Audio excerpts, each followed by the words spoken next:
ওং স্থাপকাশ্চ ধর্মস্য সর্বধর্মস্বরূপিণে অবতারবরিষ্ঠায় রামকৃষ্ণায় তে নমঃ।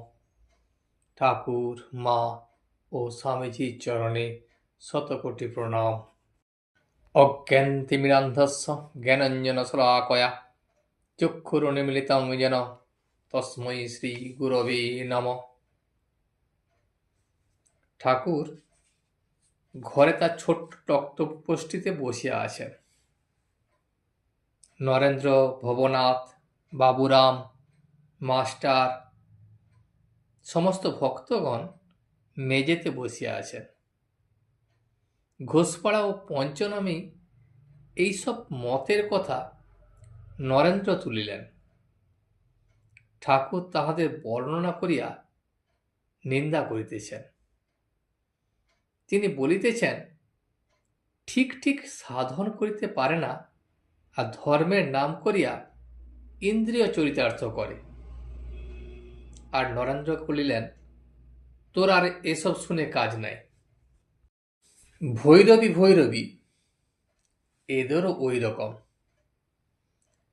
কাশীতে যখন আমি গেলুম তখন একদিন ভৈরবী চক্রে আমায় নিয়ে গেল। একজন করে ভৈরব আর একজন করে ভৈরবী। আমায় তারা কারণ পান করতে বললে। আমি বললাম, মা, আমি কারণ ছুঁতে পারি না। তখন তারা নিজেরাই খেতে লাগলো। আমি মনে করলাম এইবার বুঝি জপ ধ্যান করবে। তা নয়, তারা তখন নৃত্য আরম্ভ করল। তা দেখে আমার ভয় হতে লাগলো, পাছে গঙ্গায় পড়ে যায়। চক্রটি হয়েছিল গঙ্গার ধারেই। স্বামী স্ত্রী যদি ভৈরব ভৈরবী হয় তবে তাদের বড় মান।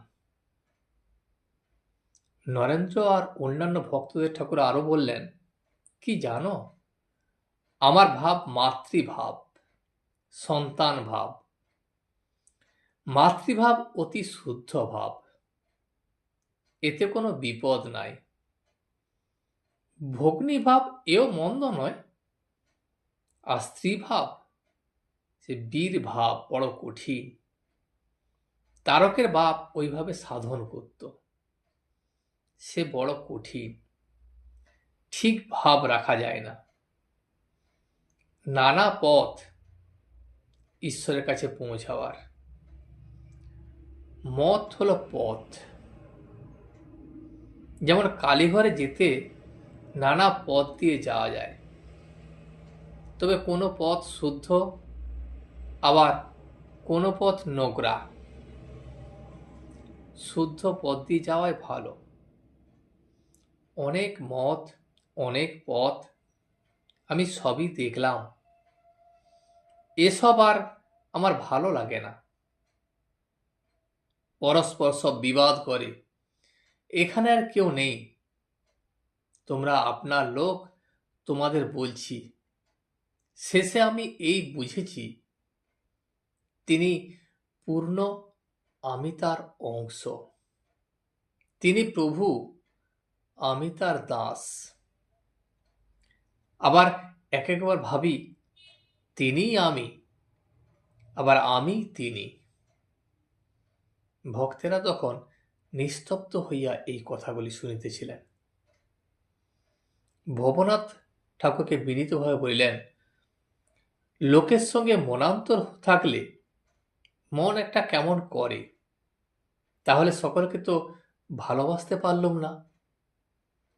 ঠাকুর তখন তাকে বললেন, প্রথমে একবার কথাবার্তা কইতে, তাদের সঙ্গে ভাব করতে চেষ্টা করবে। আর চেষ্টা করেও যদি না হয়, তারপর আর ওসব ভাববে না। তার শরণাগত হও, তার চিন্তা করো। তাকে ছেড়ে অন্য লোকের জন্য এত মন খারাপ করবার দরকার নাই। ভবনাথ আবার বললেন, ক্রাইস্ট, চৈতন্য এরা সব বলে গেছেন যে সকলকে ভালোবাসবে।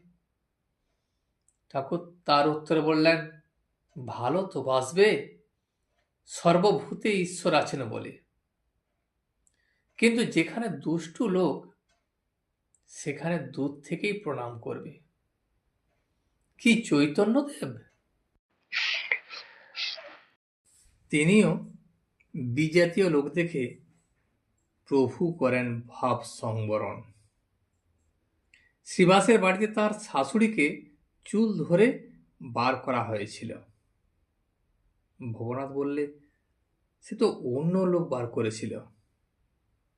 ঠাকুর তখন তাকে বললেন, তার যদি সম্মতি না থাকতো তাহলে কি পারত? কি করা যায়? যদি অন্যের মন পাওয়া না গেল তো রাত দিন কি ওই ভাবতে হবে? যে মন তাকে দেব সে মন এদিক ওদিক বাজে খরচ করব। আমি বলি, মা, আমি নরেন্দ্র, ভবনাথ, রাখাল কিছুই চাই না, কেবল তোমায় চাই। মানুষ নিয়ে কি করব? ঘরে আসবেন চণ্ডী, শুনবো কত চণ্ডী, কত আসবেন দণ্ডী যোগী জটাধারী। তাকে পেলে সবাইকে পাবো। টাকা মাটি, মাটি টাকা, সোনা মাটি, মাটি সোনা, এই বলে আমি সব ত্যাগ করলুম, সব গঙ্গার জলে ফেলে দিলাম। তখন আবার ভয় হলো যে মা লক্ষ্মী যদি রাগ করেন, লক্ষ্মীর ঐশ্বর্য অবজ্ঞা করলুম, যদি খ্যাট বন্ধ করে দেন। তখন বললুম, মা, তোমায় চাই, আর আমি কিছুই চাই না। তাকে পেলে তবে সবই পাব। তখন ভবনাথ হাসিতে হাসিতে বললেন, এ পাটোয়ারি। ঠাকুরও হাসিতে লাগলেন, বললে, হ্যাঁ, ওইটুকু পাটোয়ারি।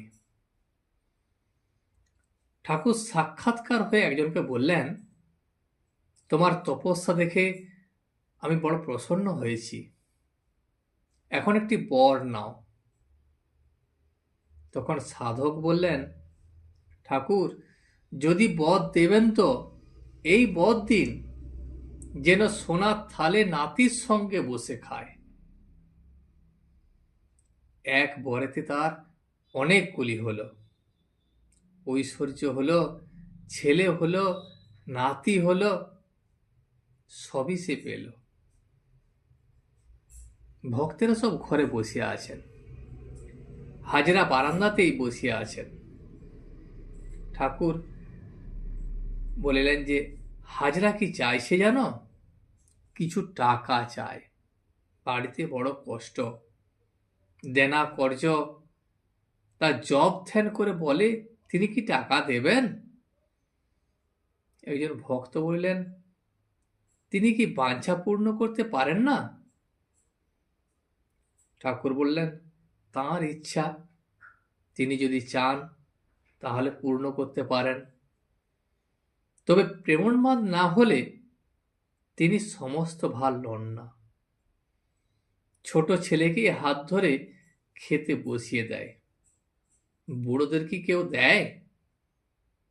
তাঁর চিন্তা করে যখন নিজের ভার নিজে নিতে পারে না, তখন ঈশ্বর তার ভার নেন। নিজে বাড়ির খবর লবে না। হাজরার ছেলে রামলালের কাছে বলেছে, বাবাকে আসতে বলো, আমরা কিছু চাইবো না। আমার কথাগুলি শুনে খুব কান্না পেল। হাজরার মা বলেছে রামলালকে, প্রতাপকে একবার আসতে বলো, আর তোমার খুড়োমশাইকে আমার নাম করে বলো তিনি যেন প্রতাপকে আসতে বলেন। আমি তো হাজরাকে বললুম, তা আমার কথা শুনলে না। মা কি কম জিনিস গা? চৈতন্যদেব কত বুঝিয়ে সুঝিয়ে তবে মার কাছ থেকে চলে আসতে পারলেন। সচি বলেছিল কেশব ভারতীকে কাটবে। চৈতন্যদেব অনেক করে বোঝালেন, বললেন, মা, তুমি না অনুমতি দিলে আমি যাব না, তবে সংসারে যদি আমায় রাখো, আমার শরীর থাকবে না। আর মা, যখন তুমি মনে করবে তখনই আমাকে দেখতে পাবে। আমি তোমার কাছেই থাকবো। আমি মাঝে মাঝে শুধু দেখা দিয়ে যাব। তারপর সূচিমাতা অনুমতি দিলেন। মা যতদিন ছিল, নারদ ততদিন তপস্যা যেতে পারেনি। তার মার সেবা করতে হয়েছিল। মার দেহত্যাগ হলে তবে হরিসাধন করতে বেরুলেন।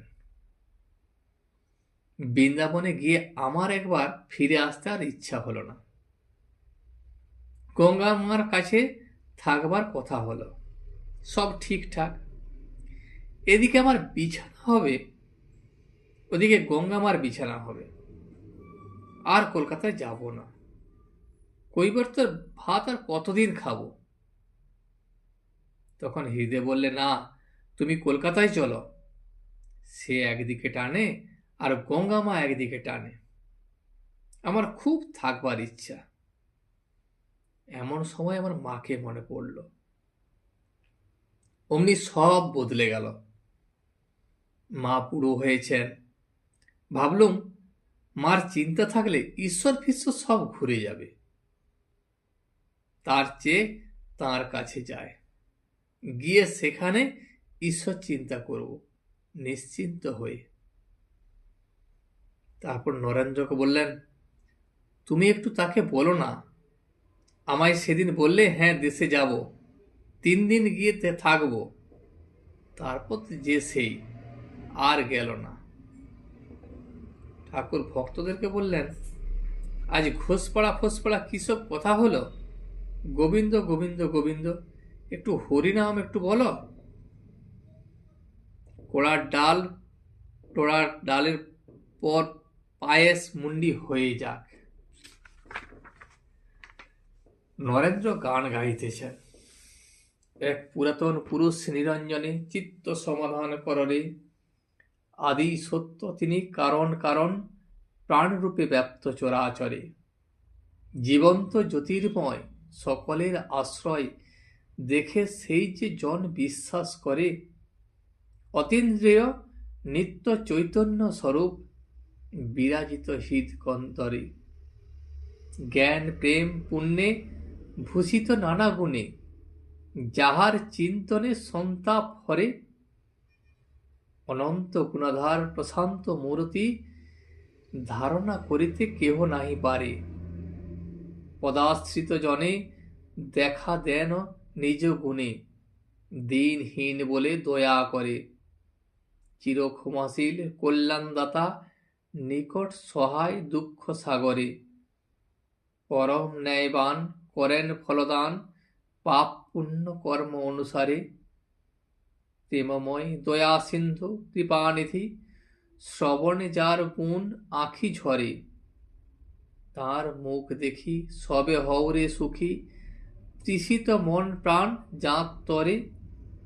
বিচিত্র শোভাময় নির্মল প্রকৃতি, বর্ণিতে সে অপরূপ বচন হারে। ভজন সাধন তার করহে নিরন্তর, চির ভিখারি হয়ে তাঁর দ্বারে।